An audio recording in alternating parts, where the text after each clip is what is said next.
Le premier débat avec les têtes de liste pour les européennes a eu lieu hier soir à la télévision française. Il n'a pas eu un grand succès, c'est le moins qu'on puisse dire. 1,6 million de téléspectateurs. On va en parler avec un député européen sortant, qui n'est autre que Bruno Gollnisch, député européen du Rassemblement national.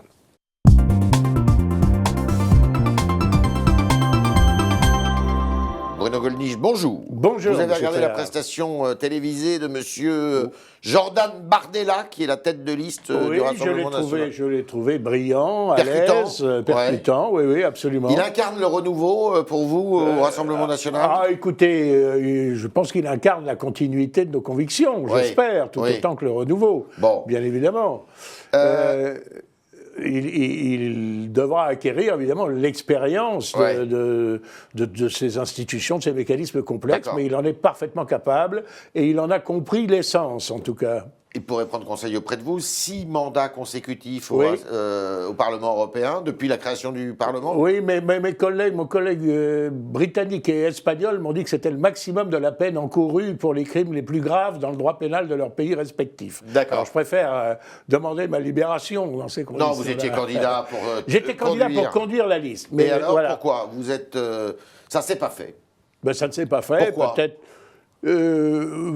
par le désir sans doute de promouvoir des têtes nouvelles, vous comprenez ça? De lancer, je le comprends, je soutiens sans réserve la liste que conduira Jordan Bardella. Et donc vous, c'est fini, plus de mandat européen? Plus de mandat européen, mais sans regret, parce que quand même l'évolution de ces institutions me paraît désastreuse. C'est-à-dire que l'on empile les règles, les normes, les charges, les contraintes, pas seulement bureaucratiques. Je crois qu'il y a une volonté politique de puissance, une espèce, les Grecs diraient une espèce d'hubris. Il y a une dynamique de groupe et qui ne tend pas d'ailleurs, ce qui est quand même paradoxal, vers les vraies valeurs de l'Europe, ni vers la constitution d'une puissance européenne. C'est un phénomène un peu différent que nous appelons l'euromondialisme, ce qui, je crois, est le terme peut-être réducteur, mais le plus approprié. On vous reproche de ne pas travailler au Parlement européen. C'est un très gros mensonge. Et qui nous reproche ça? Vos adversaires, notamment, en disant que vous n'êtes pas souvent là, que... Vos adversaires politiques, j'entends. Nos adversaires... Non, j'ai entendu ça dans la bouche de Madame Loiseau. Oui. Je lui retourne le compliment parce qu'elle est la première de... tous les ministres des Affaires européennes que j'ai connus, et j'en ai connu un paquet, qui étaient tous d'ailleurs plutôt des adversaires politiques, bien sûr, elle est la première à n'avoir, à ma connaissance, jamais reçu, jamais réuni les députés français au Parlement européen. Ce que je trouve absolument incroyable. Parce que les Allemands chassent en bande, bien sûr, sont extrêmement bien organisés, enfin les autres pays aussi. Et je n'étais pas un ami de M. Juppé quand il était en charge des affaires étrangères, ni de M. Fabius. Mais je dois dire qu'il faisait le job. Il réunissait, eux, où le ministre délégué sous leur autorité réunissait les députés européens pour leur expliquer ce qu'étaient les positions du gouvernement et pour leur demander de les appuyer. Les enquêtes judiciaires... Alors en revanche, nous on travaille. Tenez, je vous ai apporté, parce que j'arrive de Bruxelles, j'y étais hier. Voilà, la liste de vote, voyez, après une seule matinée, vous remarquerez, Monsieur Tréhard, que sur chaque ligne, pour chaque mot, pour chaque amendement, notre groupe a précisé sa position et que nos collaborateurs y ont indiqué les raisons de cette position. Mais je vous donne aussi, pas seulement la liste de vote, je vous montre aussi les petites brochures que nous avons éditées. Malheureusement, je n'ai pas ici les originaux. Sur chaque thème, sur le consumérisme, sur le... Bruno Gollnisch, est-ce que les procédures judiciaires qui pèsent sur le Rassemblement national, notamment sur vous, pour emploi fictif. D'ailleurs, Mme Yann Le Pen, la sœur de Marine, qui travaillait à vos côtés, a été mise en examen récemment. Est-ce que ça a contribué à votre retrait? Ah oui, ça contribue à mon écœurement, Ouais. mais ça ne me rend pas moins combatif, parce que c'est parfaitement injuste. D'accord. Parce que Yann Le Pen, entre autres, mais pas, non seulement elle, mais mon autre assistant, par exemple, M. L'Huillier. Oui. Il est aussi mis en examen, d'ailleurs. Oui, nous sommes tous mis. Le problème n'est pas de savoir qui est mis en examen, le problème est de savoir qui n'est pas mis en examen. Et c'est injustifié pour vous? Totalement injustifié. Mais Ils ont travaillé, vous allez pouvoir vous défendre. ils ont travaillé d'arrache-pied. On leur reproche des choses extravagantes. On reproche que les contrats aient été domiciliés au siège du Front National. Oui. Et ça s'est fait pour des raisons administratives, au vu et au su de l'administration parlementaire. D'accord. On leur reproche d'avoir été un jour candidat, mon assistant, M. L'Huillier, d'avoir été candidat à une élection départementale ou d'avoir exercé une responsabilité du Front National dans les Hauts-de-Seine. Nous choisissions, figurez-vous, je vais vous donner un scoop, M. Tréhard, nous choisissions plutôt nos assistants parlementaires au Front National qu'au Parti Socialiste. Voilà. Mais à ce compte-là, les 700 députés européens sortants doivent être inculpés. C'est une pratique qui se faisait dans tous les partis? C'est une pratique légitime. D'accord. Là, nous sommes en présence d'un abus de pouvoir manifeste. Sur la ligne politique défendue par le Rassemblement national, il y a quand même eu une évolution. Vous étiez, il y a encore quelques mois, quelques années, pour la sortie de l'Europe, pour la sortie de l'euro, c'est plus le cas.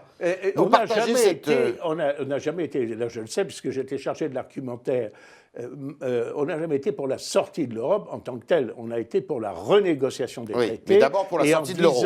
Et en disant que si nous n'y parvenions pas, à ce moment-là, nous envisagerions de sortir. Vous avez tempéré votre discours. On a tempéré notre discours. Vous êtes d'accord avec ça? En plaçant la question proprement financière et monétaire après la question de la souveraineté territoriale, de la souveraineté Ce que comprennent les Français, c'est que le Front National ne prône plus la sortie de l'euro. Est-ce que vous êtes d'accord avec ça, vous, personnellement? Moi, je suis d'accord avec ça. Moi, je ne demandais pas la sortie de... C'était une mauvaise idée, alors? Je ne demandais pas la sortie de l'euro. Je crois que dans la situation de précarité où sont nos compatriotes, ils croient peut-être à tort que l'euro, monnaie assise aussi sur l'économie allemande, etc. Vous protège. Oh mon Dieu, on sait ce qu'on a, on sait ce qu'on a, on ne sait pas ce qu'on trouverait. Je crois en revanche quand même que tous les Français se sont rendus compte, premièrement, que tout ce qu'on leur a raconté sur le fait que l'euro allait être l'occasion d'une formidable baisse des prix, j'ai encore les documents de propagande de l'Union européenne, était faux, que c'était l'inverse qui s'est produit. Et ils se rendent compte aussi que la Banque centrale européenne a besoin d'une tutelle politique. Vous êtes pour la renégociation des traités, néanmoins? Oui. D'accord. Est-ce que... des traités et des pratiques générales. Vous partagez les mêmes idées que la plupart des mouvements souverainistes en Europe? Et est-ce que vous pourriez faire cause commune alors que vous êtes quand même très dispersés dans les groupes aujourd'hui? Alors, oui, mais les groupes existent quand même. Et ça, je m'honore d'avoir d'ailleurs participé à la relation de confiance et d'amitié qui s'est instaurée. Et au départ, ce n'était pas du tout évident, avec nos amis italiens de la Lega. Dans un sommet, vous y serez mi-mai, à Milan, peut-être, avec M. Salvini? Je n'ai pas encore décidé. Vous êtes favorable à ce sommet? Il m'a adressé, à l'occasion de mes 30 ans de vie parlementaire, un message extraordinairement chaleureux, me classant comme un modèle pour les jeunes.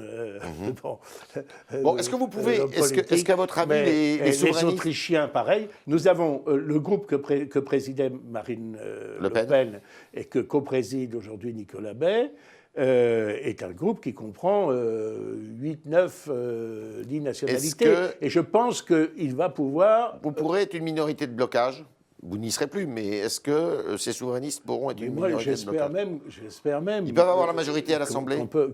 Alors, je vais pas parler la langue de bois. Ouais. Ce coup-ci, c'est pas impossible. On a Ouais. vu des choses plus surprenantes dans l'histoire. Ouais.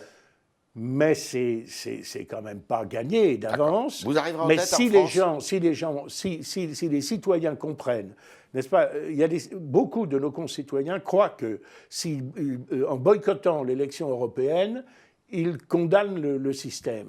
C'est tout à fait faux. Les tenants du système sont ravis si les mécontents s'abstiennent. Vous arriverez en tête en France? J'espère. D'accord. Alors il y a un débat qui agite aussi le landerneau français, en tous les cas dans votre parti.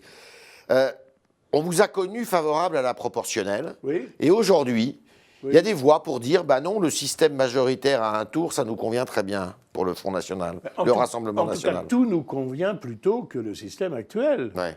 Ouais, il est certain qu'au scrutin majoritaire à un tour, il faut dire pour nos concitoyens, il y a un seul tour, et le premier qui arrive, même s'il n'a que 30%, il gagne. 8 ou 9 candidats, il gagne. Bon, moi, avec ce système, j'aurais été réélu à l'Assemblée nationale il y a 20 ans de ça. Ouais. Bon. Donc vous êtes favorable à ça?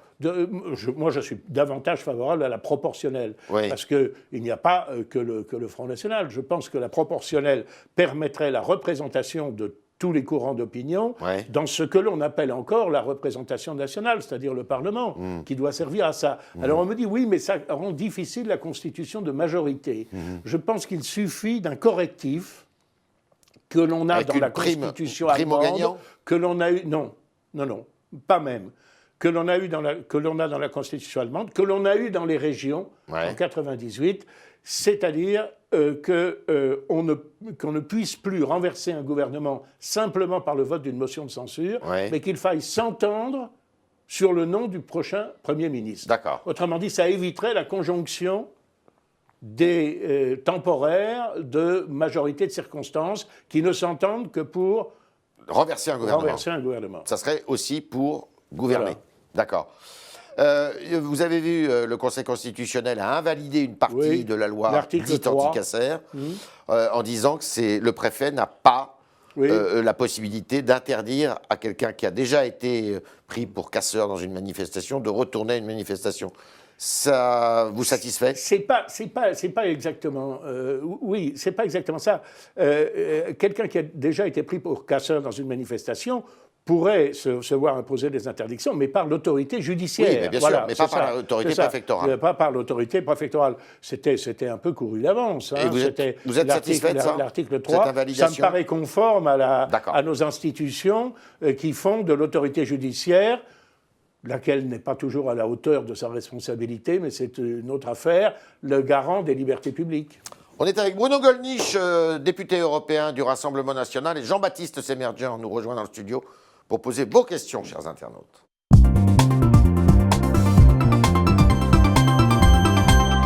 Jean-Baptiste, bonjour. Bonjour Yves, bonjour Bruno Gollnisch. Bonjour. Question de Fouras. Fouras, voulez-vous modifier le rôle du Parlement européen par rapport aux décisions prises par le Conseil ? Est-ce qu'il faut donner plus de pouvoir, j'imagine, au Parlement européen? Le problème, c'est quand on donne plus de pouvoir au Parlement européen, à l'heure actuelle, il en fait un mauvais usage. Par conséquent, je crois que la majorité n'est pas celle que vous souhaitez. Oui, parce que la majorité est euromondialiste, parce que la majorité empile les charges, les normes, les règles, les contraintes, en même temps qu'elle ouvre l'espace européen à la concurrence de pays qui n'ont ni les mêmes normes, ni les mêmes charges, ni les mêmes contraintes. Par conséquent, dans l'état actuel des choses, je ne suis pas en mesure de répondre à cette question. Christian, sur le Brexit, est-ce que finalement est-ce que le Brexit vous a finalement fait trop peur? Moi, ça ne m'a pas fait peur. Vous avez quoi comme position? Ça ne m'a pas du tout fait peur. Le problème, ça aurait dû faire peur à la majorité euro-mondialiste des institutions qui auraient dû se dire on va peut-être changer d'attitude. Au lieu de vouloir, au contraire, persister dans la même direction. Mais je vous signale que M. Roche, par exemple, qui est un journaliste du Monde, un homme extrêmement compétent, qui n'était pas du tout dans mes mêmes opinions, a publié un bouquin dont je vous recommande la lecture, qui s'appelle « Le Brexit va réussir ». Oui. Madame May a demandé un report jusqu'au 30 juin, vous le savez sans doute. Monsieur Tusk lui répond... Peut-être qu'il suggère que ça serait un report d'1 an. Vous êtes d'accord avec ça? Non, parce que je crois qu'il faut en finir, Ouais. et qu'on aurait dû en finir. Même une sortie sèche de la Grande-Bretagne vous gêne pas? Même une sortie sèche, ça veut dire... on essaie de faire peur. Hier, à Bruxelles, on essaie de faire peur aux uns et aux autres, en disant une sortie sèche, ça voudrait dire que les Anglais venant sur le continent, ou les Français allant en Angleterre, elles seraient obligés de demander un visa. Oui. Pas du tout, ça se règle d'un trait de plume. D'accord. Sur le plan économique, est-ce que c'est... Quand la Grande-Bretagne n'était pas membre de l'Union européenne, on n'avait pas besoin de visa pour aller en Angleterre. Vous redoutez pas les conséquences économiques d'un Brexit?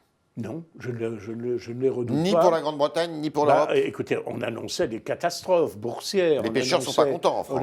Alors, c'est le seul exemple que l'on puisse donner. Mais nous avons le premier espace maritime au monde. Je crois avec 12 millions de kilomètres carrés. Alors protégeons notre espace maritime déjà, et je pense qu'on réglera la question des pêcheurs.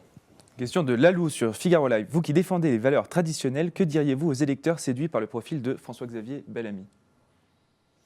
Je dirais que M. Bellamy a annoncé d'ores et déjà la couleur en disant, comme l'avait dit M. Fillon, que ses opinions personnelles en matière de morale n'auraient pas d'incidence sur ses prises de position politiques. Et vous partagez ces opinions personnelles en matière de morale, comme vous dites? Oui. Oui. Oui.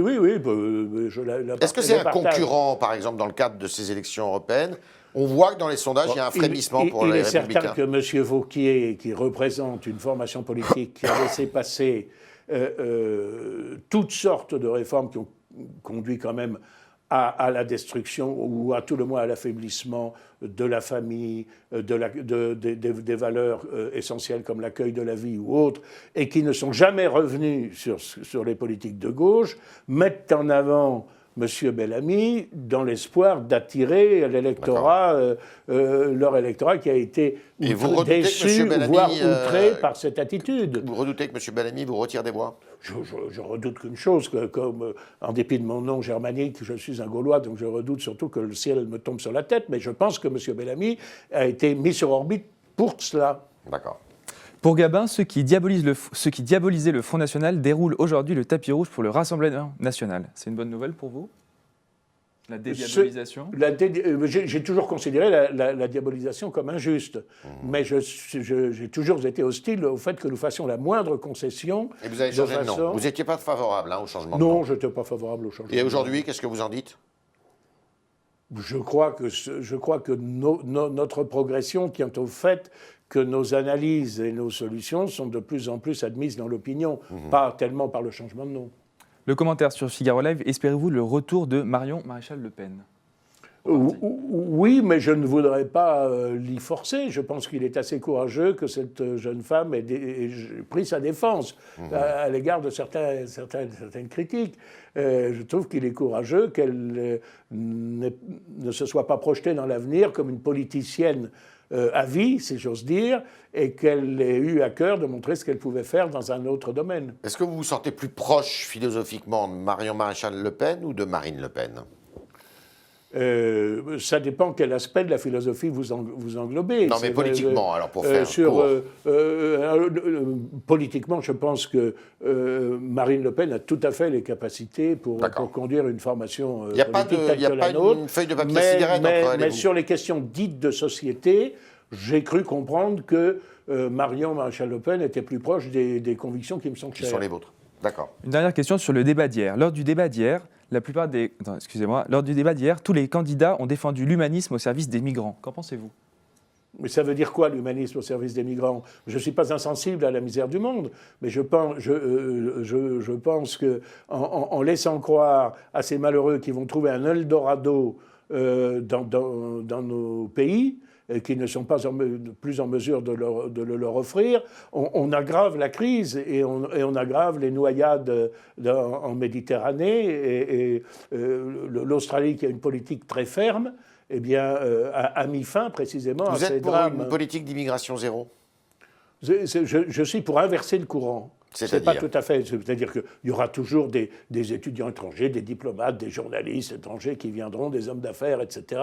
Je suis pour l'instauration de la priorité nationale, de façon à ce que notre économie cesse d'être un miroir aux alouettes pour des millions de déshérités du tiers-monde. Et je suis pour un renforcement des politiques de coopération avec les pays d'origine, des migrants, bien sûr. Bruno Gollnisch, merci de toutes vos réponses. Je vous en prie, merci de vos aux questions. questions des internautes y compris. Merci Jean-Baptiste Semerjean, vous êtes fait l'interlocuteur de nos internautes précisément. Et à lundi, si vous le voulez bien.